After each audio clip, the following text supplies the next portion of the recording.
Salam sejahtera. Malaysia sedang memperkukuh asas inovasi nasional sebagai pemacu utama pertumbuhan jangka panjang selari dengan fokus strategik di bawah rancangan Malaysia ke-13. Menteri Kewangan kedua Datuk Seri Amir Hamzah Azizan berkata, peningkatan kompleksiti ekonomi penting untuk memperkasa daya saing Malaysia. To foster an innovative economic system, the 13th Malaysia Plan underscores the importance of suitable funding models that support research, enhance national intellectual property ownership, and promote talent development. Beliau berkata demikian dalam ucap tama pada National Economic Outlook Conference di Ibu Negara siang tadi. Tegas beliau, inovasi digital dan pembangunan bakat akan menjadi teras ekonomi bernilai tambah tinggi. Usaha pendigitalan negara termasuk Pelan Tindakan AI Kebangsaan 2030 dijangka memperkukuh ekosistem teknologi serta menyokong pertumbuhan masa depan. Perbezaan ketara harga minyak sawit dan soya menjadi faktor utama penurunan ekspor minyak sawit Malaysia ke China. Menteri Peladangan dan Komoditi Datuk Seri Johari Abdul Ghani berkata, harga minyak sawit tempatan melepasi RM4,200 satu tan ketika ini.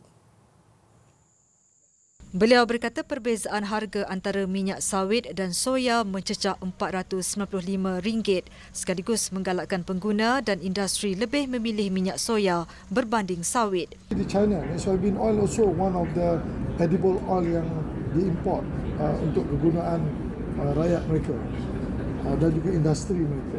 Jadi bila murah soybean oil, dia beli soybean oil lah. Sebab tu dia drop. Tapi over time, dia tak boleh drop berpanjangan because I think the soybean oil will go back to the normal position. Beliau menegaskan penurunan ekspor itu bukan berpunca daripada geopolitik. China ialah destinasi ekspor paling penting bagi minyak sawit Malaysia.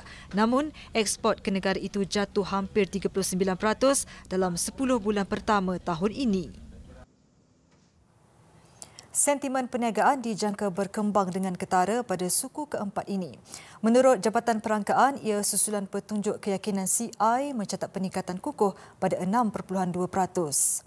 Sektor perkhidmatan menunjukkan tahap keyakinan tinggi pada 10% berbanding 1.5% pada suku ketiga lalu. Sentimen ini didorong subsektor insurans, pendidikan dan kesihatan. Sektor industri pula merekod CI sebanyak 5.8%, meningkat daripada 2.2%. Ia disokong subsektor elektrik dan air serta pertanian. Beberapa negeri mencatatkan peningkatan keyakinan yang ketara termasuk Johor, Kedah dan Kelantan. Bagaimanapun, sentimen negatif dilihat di Melaka, Pulau Pinang dan Perak.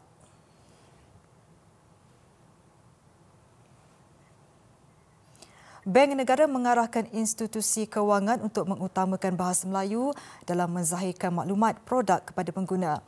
Gubernur Datuk Seri Abdul Rashid Ghafur berkata, ini selain menggunakan laras bahasa yang mudah supaya rakyat dapat berinteraksi dengan lebih yakin dan berkesan.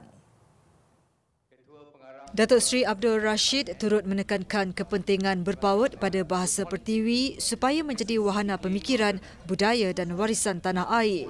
Kecemerlangan sesebuah negara tidaklah hanya bergantung pada faktor ekonomi sahaja.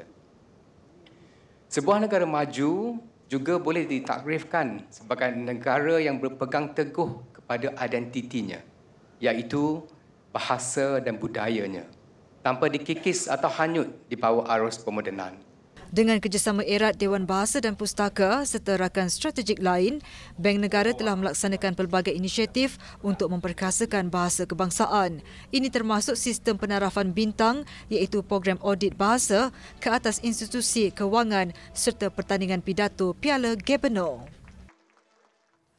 Bursa Malaysia ditutup rendah pada sesi dagangan hari ini.